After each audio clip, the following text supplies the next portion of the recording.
Powered by the Montana Television Network. This is the 10 o'clock news on Q2, Montana's news leader.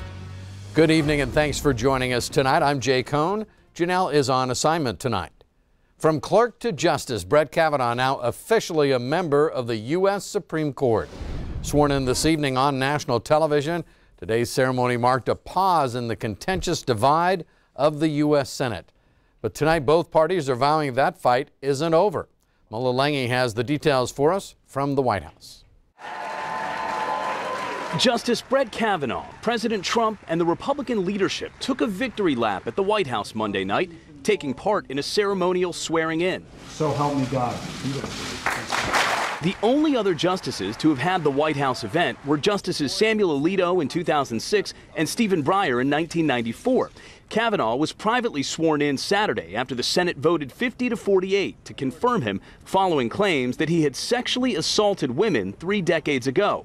Kavanaugh denied the allegations. On behalf of our nation, I want to apologize to Brett and the entire Kavanaugh family for the terrible pain and suffering you have been forced to endure. My goal is to be a great justice for all Americans. GOP Senate leaders are also claiming victory. I couldn't be prouder of the Senate Republican Conference. Meanwhile, the top Democrat in the House, Nancy Pelosi, issued a release saying she would file a Freedom of Information Act on what was in the FBI supplemental background investigation. With midterm elections for congressional seats less than a month away, leaders in both parties hope the Kavanaugh showdown plays big at the polls. Republicans hope Democratic Senator Heidi Heitkamp's North Dakota seat will be up for grabs. She voted against Kavanaugh. I'm not going to be the person who makes a decision based on whether I get 6 more years in Washington, D.C. Kavanaugh promised to hire all female clerks if confirmed, and he has done just that, hiring 4 to clerk for him. Mola Lange, CBS News, the White House. Justice Kavanaugh will serve his first day on the bench tomorrow. That's when the court hears arguments in 2 cases about longer prison terms for repeat offenders.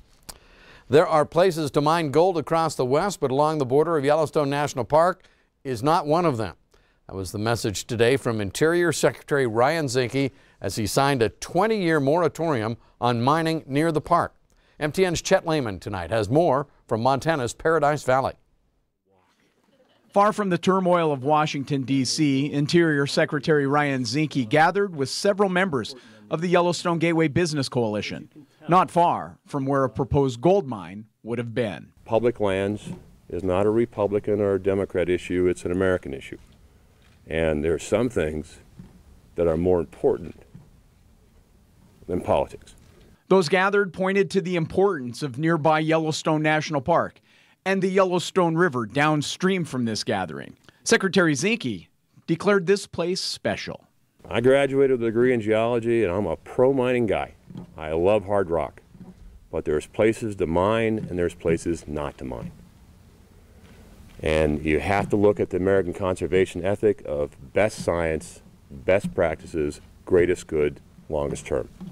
All the work completed today focusing on this, the Yellowstone River. But it didn't just happen overnight. In fact, when Ryan Zinke first became involved in this, he was Congressman Zinke.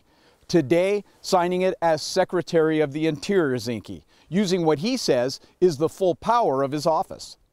Today, we're going to put at peace, within the extent of my power as the Secretary of Interior, a 20-year moratorium.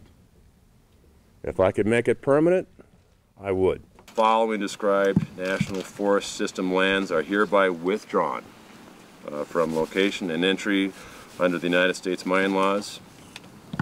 Signed, Ryan Zinke, Secretary of Interior. Zinke noted a permanent decision would have to come from Congress. In the Paradise Valley, Chet Lehman, MTN News. Thank you, Chet. Supporters and opponents of that mining ban also on hand for the announcement today to voice their own opinions. And among the opponents, the CEO of Lucky Minerals. New technology allows us to have methods and processes that won't harm the environment. We have plenty of engineering controls that go into the process of mining. This isn't just my backyard or our backyard, it's America's backyard. Now, there is a bill currently moving through the U.S. Senate that would change Secretary Zinke's mining ban for the Yellowstone area from a temporary ban to a permanent one. Nearly a year after a controversial contract was awarded to a Montana electric company to help restore the power grid in Puerto Rico, Whitefish Energy says it still hasn't been paid for the work that was done.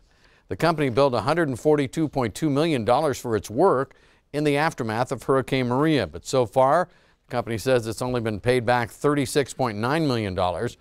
Many questioned how Whitefish Energy in the first place, a company with only 2 full-time employees, received the contract to work in Puerto Rico in the first place. But since that company is based in Interior Secretary Ryan Zinke's hometown, many were accusing the company of winning that job through political connections. Eventually, the contract was revoked.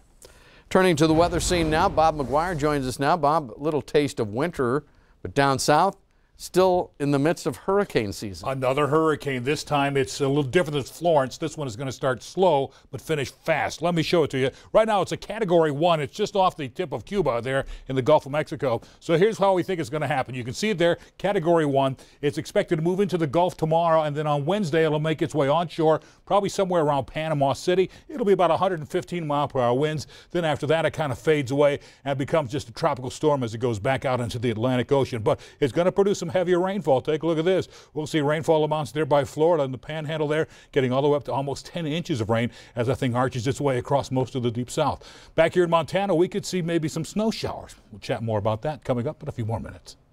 All right, thank you, Bob. The vehicle should not have been on the road and its driver should not have been behind the wheel. Those are the initial findings of an investigation into the stretch limo accident Sunday that left 20 people dead in upstate New York. Now, just last month, the limousine failed a state inspection. Its driver was not licensed to operate a vehicle of that size. The limousine company also has a long history of safety violations. The company was ordered to close down today, and police went on to seize its 3 remaining vehicles. Still ahead on tonight's 10 o'clock news, it's a race for a seat that hasn't been open in 3 decades. Coming up, we'll look at the race for Montana's Supreme Court clerk. Plus, we roll back the clock and check out the debate for Montana governor 30 years ago, and we discover things haven't changed that much. And coming up in sports, Billings golfer Brandon McIver chases the next step in his pro career this week. Scott fills us in. You're watching MTN News with Jay Kohn and Janelle Slade. Storm Tracker weather with Bob McGuire and sports with Scott Green. This is the 10 o'clock news on Q2, Montana's news leader.